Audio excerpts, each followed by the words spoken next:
quero que vocês entendam, vocês estão aqui com um objetivo, sim ou não?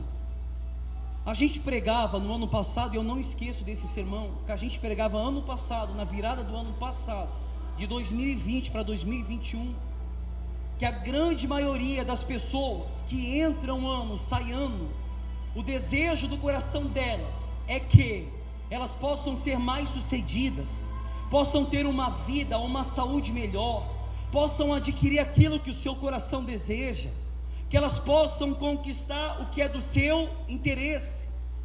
Mas se a gente for olhar pela palavra da verdade, o livro de Eclesiastes, ou o pregador, como a gente sempre fala nessa igreja, tudo que a gente tenta conquistar com desejo do coração, a Bíblia considera como vaidade. Salomão mesmo falava: tive mulheres, tive escravos nascidos em casa, eu empreendi, eu tive muito dinheiro, eu fui o homem mais rico da face da terra. No final da vida dele, Salomão fala assim: porém tudo que eu fiz era vaidade. Vocês vão pular mais um ano, de 2021 para 2022. Agora, quantas pessoas estão entrando esse ano de 2022 falando assim: meu Deus, será que eu tenho agradado o Senhor esse ano de 2021? Será que eu tenho feito aquilo que é agradável ao Senhor? Será que o Senhor olhar para mim hoje, o Senhor vai achar graça aos meus olhos? Ou esse ano que passou, o que eu pude conquistar eu conquistei, o que eu pude ganhar eu ganhei, o que eu pude fazer eu fiz. E a alma, meu Deus, é a condição da alma das pessoas, o povo de hoje em dia, de dentro da igreja, meu Deus, se a gente for olhar pela realidade, o desejo do coração de muitas pessoas é se encher com aquilo que é da terra, mas a Bíblia manda a gente buscar o que é do alto, o que é de cima e não o que é de baixo. Buscai o que é do alto, aquilo que o ferrugem não consome, aquilo que o ladrão não mina, aquilo que as coisas terrenas não se acabam. Temos que buscar o que é do alto.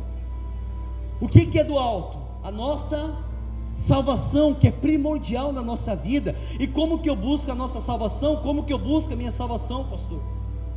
Eu deixando que o Espírito Santo, através da palavra, que se você ler de Gênesis a Apocalipse, por isso que o monergismo, ele entende que Deus, ele trabalha sozinho na vida do homem. Quando eu faço as minhas orações de joelho, eu falo: Senhor, que seja feita a tua vontade, não a minha.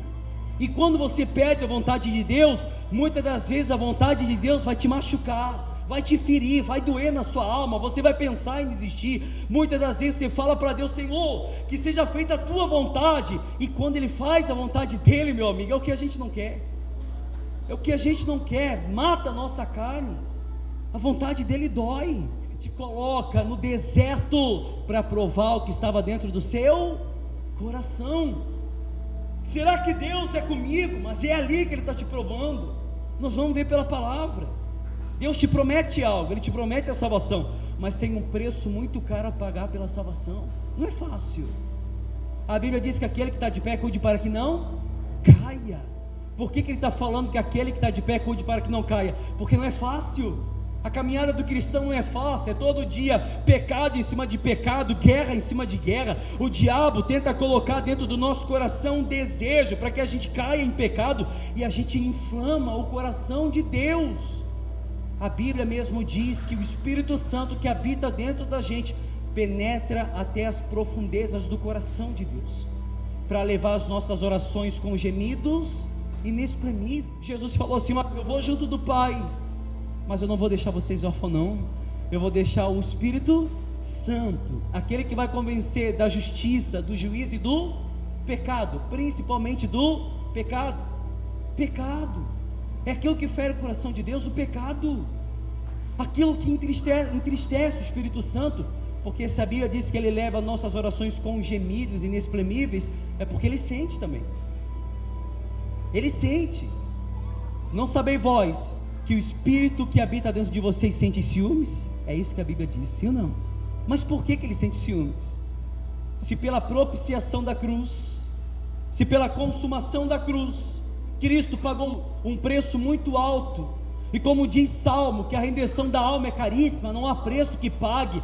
cada gota de sangue do nosso Cristo, que for invertido no seu corpo, invertido em água. E quando ele disse tenho sede, é porque ele estava padecendo naquela cruz, como disse a palavra em Colossenses, que ele rasgou o tratado de dívida que era contra a gente, contra mim, contra você. Ele pagou a nossa dívida, para que a gente não padecesse aquele inferno na cruz, meu Deus. E o que a gente tem entregado para ele? Como disse Deus através da boca do profeta Malaquias, o formalismo dos sacerdotes, peso da palavra do Senhor contra os sacerdotes de Israel. Deus falou assim: vocês me têm como pai, mas cadê a minha honra? Vocês oferecem no meu altar o pão profano, vocês oferecem no meu altar o animal coxo, o animal cego, o animal aleijado, e vocês dizem ainda no coração de vocês, no que a gente tem deixado de desejar? Nós oferecemos para Deus o que é sobra, nós oferecemos para Ele aquilo que a gente acha que Ele vai se agradar, e como a gente sempre fala, tá aí Deus, quer aceitar, amém, se não quer aceitar, paciência, meu Deus, eu não é? Será que o que você tem oferecido para Ele tem se agradado, pessoal? Será que você vai passar mais um ano, agora de 2021 para 2022, e a Bíblia diz, coloca a sua vida numa balança, o que vai se elevar mais? Será que é o seu pecado ou é a sua santidade? Porque a gente não pensa nisso. Nós não olhamos para Isaías 59 e vimos que Deus tem momentos que Ele não ouve a nossa oração. Você acha que toda a oração que você faz a Deus, Deus ouve? Ei pessoal, pastor ouve, então vai ler mais a Bíblia, porque a Bíblia mesmo diz que tem oração que Ele não ouve. Qual é a oração que Ele ouve? A oração sincera, oração de quebrantamento, a oração que eu me angustio do meu pecado, eu falo, meu Deus, me perdoa porque eu não sou digno nem de desatar a sandália dos seus pés, me perdoa, ó Pai, porque eu não tenho sido filho que o Senhor quisesse que eu fosse, mas eu vou lutar todos os dias para ser melhor. A luta constante, a luta da alma. Gálatas 5,16 conta sobre a luta da carne contra o espírito. É constante, meu Deus. A carne, ela luta contra o espírito para que vocês não façam o que vocês querem. É muito fácil agora, pessoas na praia, pessoas festejando, passando o dia e a noite na praia, aquilo que é por um momento, mas é muito difícil estar aqui, não é? É difícil, a carne não gosta, meu Deus. É muito difícil eu ficar uma hora, como a gente sempre fala, de joelho na presença dele, mas passa voando eu uma hora na frente do meu celular. É muito difícil eu querer buscar intimidade com meu Deus, porque se eu olhar pela palavra da verdade, Ele vai fazer eu negar aquilo que eu mais gosto. Aquele que quer vir após mim, tome a sua cruz, negue-se a si mesmo e siga. 3 coisas difíceis na vida do cristão: tomar a sua cruz, rejeitar a sua própria vontade, e ainda por cima, seguir a Ele. Sim ou não? Seguir a Cristo, a gente tem que pagar um preço muito caro, meu amigo. Não é de qualquer jeito que você vai ser salvo, não.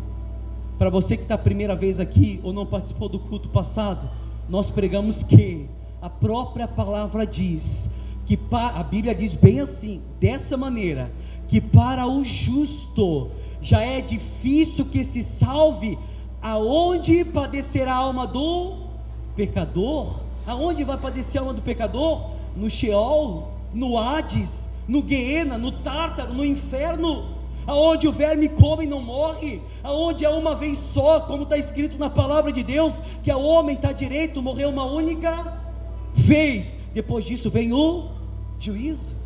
Olhamos para o livro de Tiago, que diz, o que é a sua vida, homem? A não ser um vapor que logo aparece depois some. Qual é a certeza que você tem, que quando você sair daqui, você vai conseguir virar mais um ano? Hein, pessoal? Se a própria palavra de Deus diz que Ele decretou a vida do homem, colocou limite, você vai chegar até aqui, e daqui você não vai passar. Ele sabe os seus dias certinho, o dia que você vai partir. O problema não é o dia que você vai partir, o problema é você estar preparado para partir.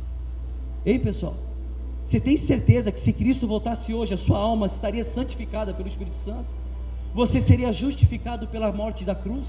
Você seria justificado pelo sangue, pela propiciação, porque Ele foi a propiciação pelos nossos pecados, não somente pelos nossos, mas do mundo inteiro, meu Deus. Você tem certeza que se Cristo tirasse hoje o fôlego de vida de vocês, a alma não estaria mais dentro do corpo? Vocês teriam certeza que vocês vão se encontrar com o seu Deus? Pastor, eu vou.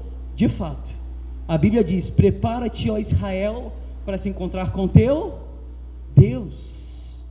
Todos estarão diante do tribunal de Deus para apresentar suas obras, se boa ou se é má.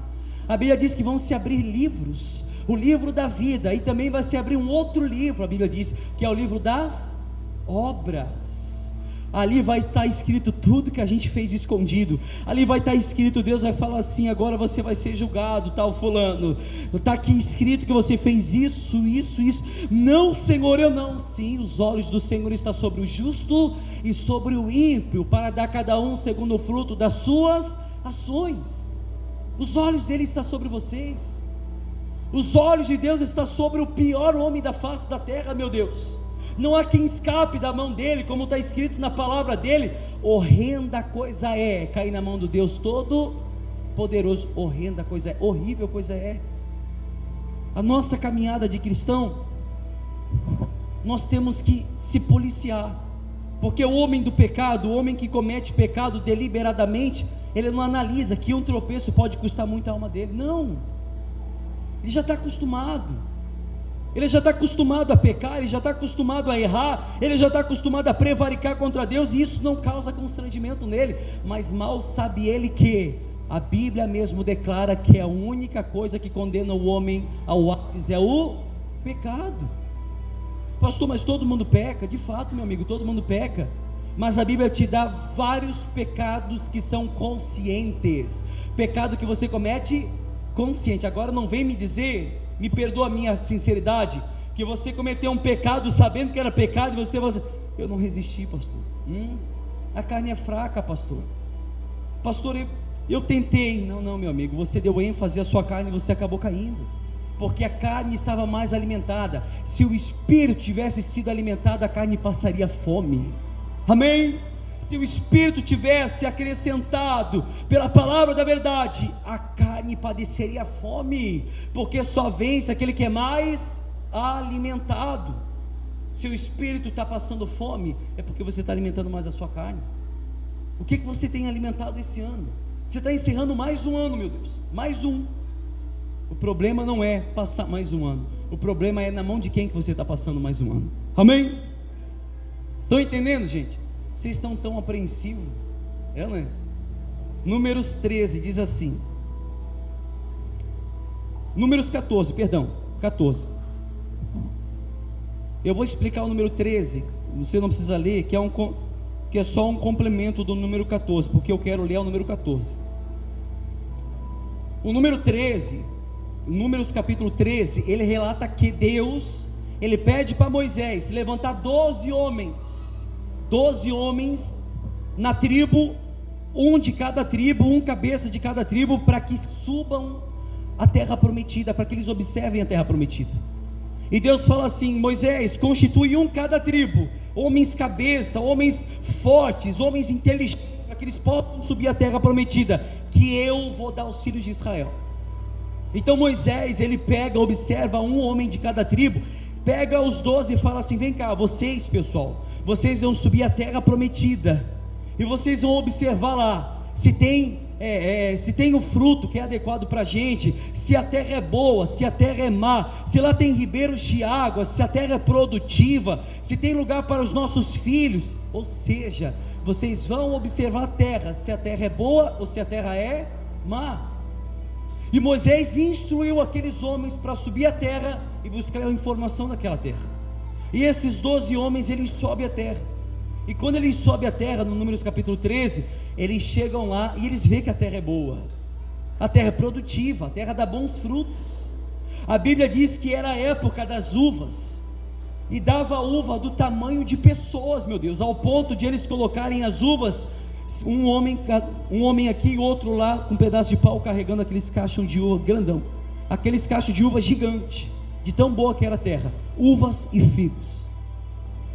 Porém, quando eles chegam na terra, eles veem na terra que tem gigantes, os filhos de Nefilins, Eles diziam que tinha inimigo para todos os lados, os seduceus, os amorreus, tinha inimigo para todos os lados. E quando eles descem a terra, eles chegam para Moisés e para toda a congregação, falam assim: olha pessoal, a gente subiu a terra, a gente viu que a terra é boa, está aqui o fruto, está aqui as uvas gigante que a gente colheu, porém, lá tem inimigos, lá tem gigantes, lá tem problema, lá tem dificuldade, lá tem coisas que nós vamos esmurecer, nós vamos se entristecer. Deus apenas mandou eles observar a terra, porque Deus daria. Se Deus ordenou que daria, não tem problema que permaneça lá, Deus vai dar, porque Ele promete com a palavra dEle. 10 deles observaram gigantes, 10 deles observaram problema, 10 deles observaram dificuldade, e apenas 2 observaram a terra prometida, que foi Josué e, só os 2, Josué e Calebe. Quando eles chegam na congregação, todos os 10 começaram a trazer problema, e Calebe disse assim: cala a boca, se Deus prometeu, Ele vai nos colocar na terra prometida. Se o Senhor se agradar da gente, Ele vai nos colocar na terra prometida. Aí chega a parte do Números 14, que diz assim, todos acharam? O cabeçalho diz assim: sedição do povo, ou seja, murmuração do povo, ou rebeldia do povo. Levantou-se, pois, toda a congregação e gritou em alta voz, e o povo chorou naquela noite.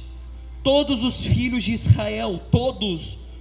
Israel murmuraram contra Moisés e contra Arão, e toda a congregação lhes disse: tomara tivéssemos morrido na terra do Egito, ou mesmo nesse deserto. E por que nos traz o Senhor a esta terra, para cairmos à espada, e para que nossas mulheres e para que nossas crianças sejam por presa? Não nos seria melhor voltarmos para o Egito? E diziam um para os outros: levantaremos um. Vocês estão cansados, pessoal? Estão esperando virar o ano? Então me ajuda, gente.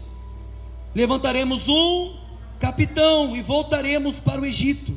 Então Moisés e Arão caíram sobre o seu rosto perante a congregação dos filhos de Israel, e Josué filho de Nun e Calebe filho de Jefoné, dentre os que espiaram a terra, rasgaram as suas vestes e falaram a toda a congregação dos filhos de Israel, dizendo: a terra pelo meio da qual nós passamos a espiar é terra muitíssimo boa.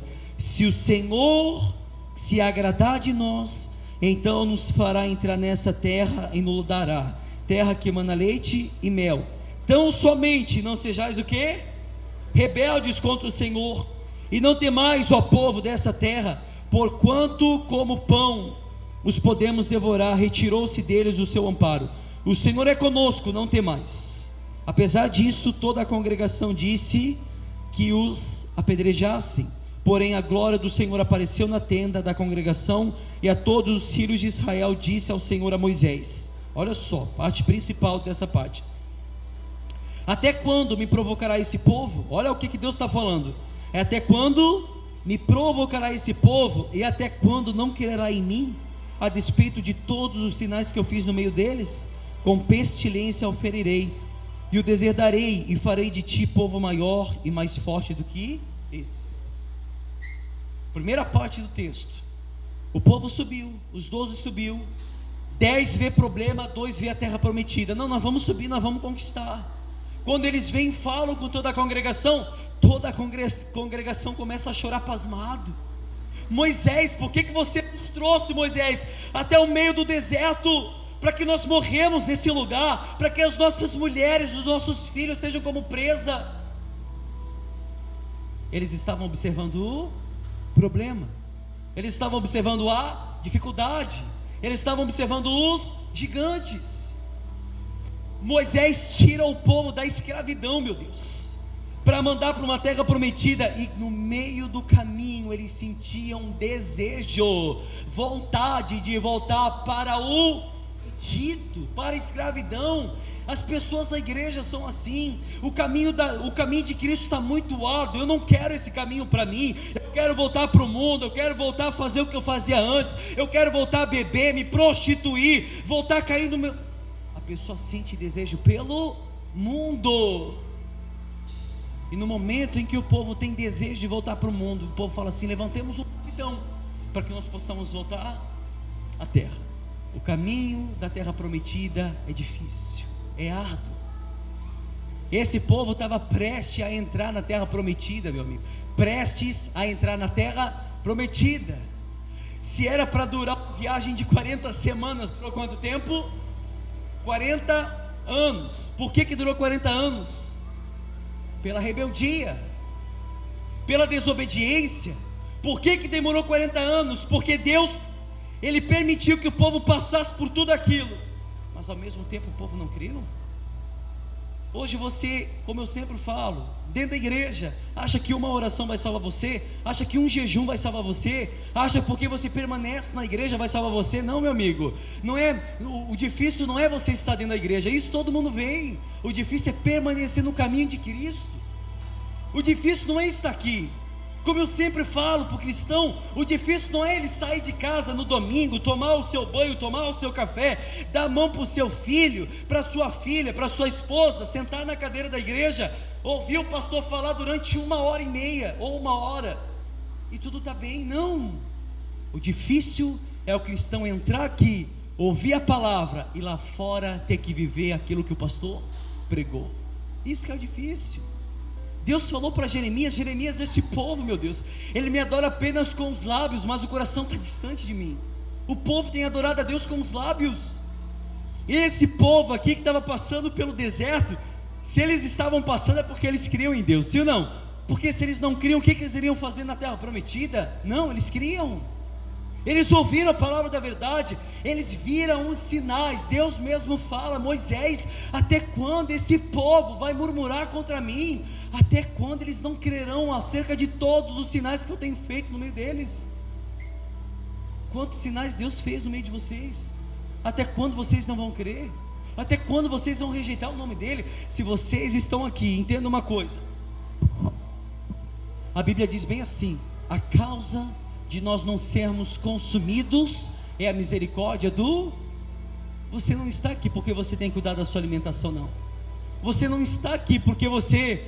Ah, pastor, eu estou aqui porque eu me... É por causa da misericórdia dele. Se você está aqui é pela misericórdia do Senhor. E não há lugar melhor que esse, meu amigo, na presença dele, como a gente sempre fala. Está debaixo da poderosa mão dele, é ele que cuida da gente. Quando nós entregamos a nossa vida a ele, independendo do que nós vamos enfrentar, mas nós vamos continuar crendo nele. Se nós entregamos a nossa vida a Deus, independente do caminho que ele vai nos colocar, como eu sempre falo, o único homem que não foi provado na Bíblia foi Adão, e olha o que aconteceu, sim ou não? Depois de Adão, Deus veio provando toda a raça humana. Abraão teve que ser provado, pegar Isaac, seu único filho, colocar no monte, no altar, e imolar o cutelo para sacrificar seu filho. Deus fala: Abraão, não temas, não faça nada ao filho teu, porque agora eu sei que temes a Deus. Abraão foi chamado de amigo. Deus provou Abraão, meu Deus. Aonde estava o coração de Abraão? No filho ou estava em Deus? Aonde está o seu coração? Está no filho, está na filha, no esposo, está no emprego, no dinheiro? Aonde está o seu coração? Deus vai provar você naquilo que você mais é apegado. Naquilo que você mais é apegado. Você conhece a história do jovem rico? Deixa eu mostrar uma coisa para vocês. Apenas conhecer a Bíblia não é o suficiente, não. O jovem rico chega para Jesus: bom mestre, o que eu tenho que fazer para dar a vida eterna? Jesus fala: não tem um que é bom a não ser Deus. Aí Jesus fala assim: conheces os mandamentos? Não matarás, não roubarás, não proferás falsos testemunhos, honrará pai e mãe. Não, Senhor, tudo isso eu tenho guardado desde a minha mocidade. Olha só como ele conhecia a palavra. Não, Senhor, tudo isso eu conheço desde a minha mocidade. Os meus pais já falavam. O meu pai falava: meu filho não pode roubar, meu filho não pode adulterar, meu filho, você tem que honrar pai e mãe, você tem que honrar. Tudo isso eu já tenho guardado, Senhor. Jesus olha para ele no fundo dos olhos dele e disse: o quê? Lhe resta uma? Quantas coisas? Não resta muitas coisas, lhe resta uma coisa só. Vai, vende tudo que tens aos pobres e siga-me, e terás um tesouro no reino dos céus. Se prosperidade fosse sinal de bênção de Deus, Jesus não mandaria aquele rico vender tudo que tinha e seguir ele. Talvez não deveria ser 12 discípulos, deveria ser 13, mas ele rejeitou, porque seguir a Cristo é difícil. Seguir a Cristo nos causa, meu amigo, constrangimento. Seguir a Cristo requer aquilo que a gente não quer largar. Não adianta. Muitos são chamados, porém poucos escolhidos. Os judeus são comparados com a areia do mar, mas só será salvo os remanescentes. Não adianta. Sempre a Bíblia vai confrontar aquilo que está no nosso coração, o desejo. Por isso que muita gente não permanece igreja bíblica. É como eu sempre falo, meu Deus, me perdoa pela minha sinceridade. Se você frequenta outro ministério, me perdoa que eu vou falar agora. Por que tem muita gente que é assim? Porque é banda no altar, é música, é o que o povo mais gosta, é entretenimento. Sim ou não? Agora prega uma palavra de arrependimento lá, vê se o povo vai permanecer.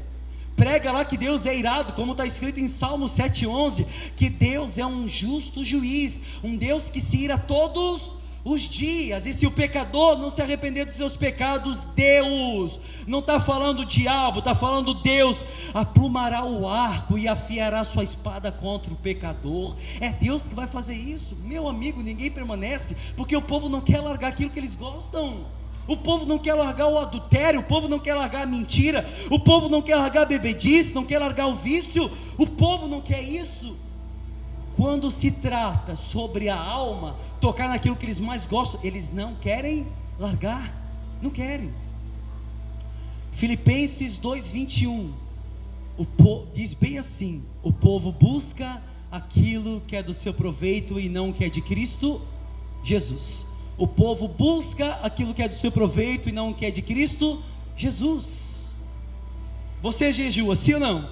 Eu vou falar o que eu falei esses dias atrás no culto. Eu fui fazer uma visita com uma pessoa e eu falei assim para ela: olha como vocês são totalmente ensinados errado.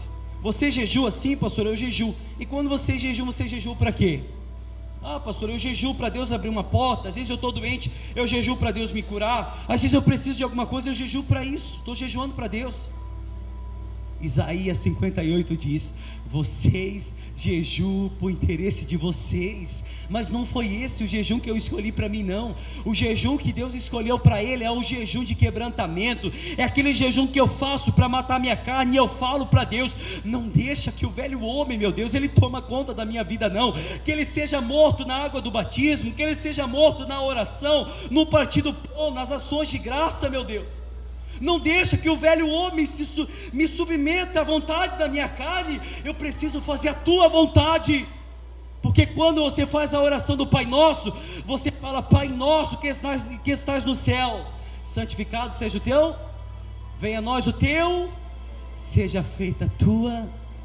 Aí que chega a questão da coisa: seja feita a tua vontade. Não, pastor, eu não quero. Não quero que ele faça a vontade dele, não. A vontade dele é que você entra na terra, mas você tem um preço a pagar, e você vai pagar esse preço. Cristão que não sofre aflição nessa vida está vivendo uma vida errada de cristianismo, porque Cristo mesmo disse na palavra, se eu não me engano em Tessalonicenses ou Colossenses, ali nesse evangelho: não fosse chamado apenas para crer, mas a padecer por Ele. Crer nele, a gente vai sofrer consequência, nós vamos padecer. Estão perseguindo vocês, não tem problema não. Antes de perseguir vocês, perseguiram a mim, disse Cristo. Nós vamos caminhar nessa vida, vai se levantar inimigo da cruz, vai se levantar pessoas que vão proferir o nome de Cristo de maneira errada. Mas nós vamos continuar, nós vamos permanecer. Não tem nada que vai nos arrancar da mão dele. Ele mesmo disse: Jesus disse para o Pai: todos aqueles que me desses, não há quem arrebata das minhas mãos. Amém? Você está na mão de Cristo?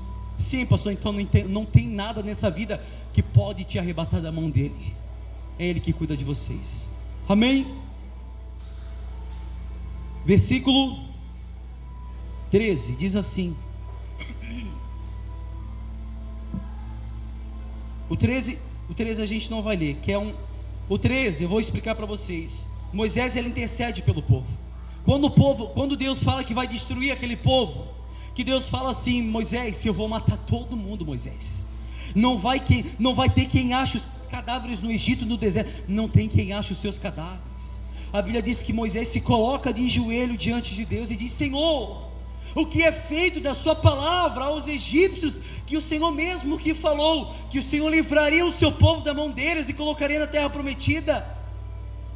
Moisés faz uma oração a Deus, nesse versículo 13, intercede pelo povo, mas o povo era tão ignorante, perdoa a minha sinceridade, o povo era tão ignorante, que mesmo vendo os sinais, eles desobedeceram a palavra da verdade, a palavra de Deus. Aí chega a parte do versículo 20, Números 14 e 20, vocês estão entendendo, pessoal? O castigo dado por quem? Dado por quem? Olha só, o castigo é dado por Deus. Cuidado, pastor, tem uma maldição na minha vida. Eu vou dizer uma coisa para vocês. A Bíblia diz assim, que Deus, o próprio Deus, coloca diante de vós a bênção e a maldição. Eis que eu coloco diante de vós a bênção e a maldição. Deus fala isso. Esse povo desobedeceu a Deus, sofreu a consequência do castigo de Deus.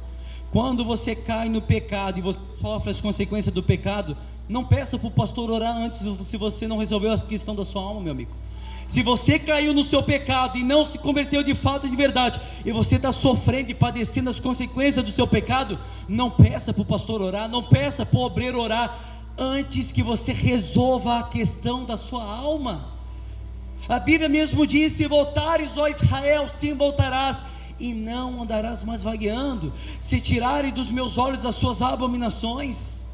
Temos que tirar diante dos olhos de Deus as abominações dos nossos pecados, meu Deus. É isso que ele vai falar em Números 14 e 20.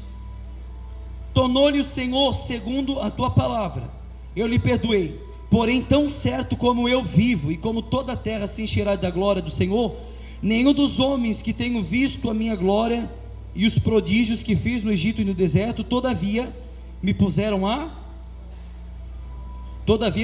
prova. Aquele povo colocou o povo à prova 10 vezes, e não obedeceram a minha voz. Nenhum deles verá a terra que com juramento prometi a seus pais. Sim, nenhum daqueles que desprezaram a verá.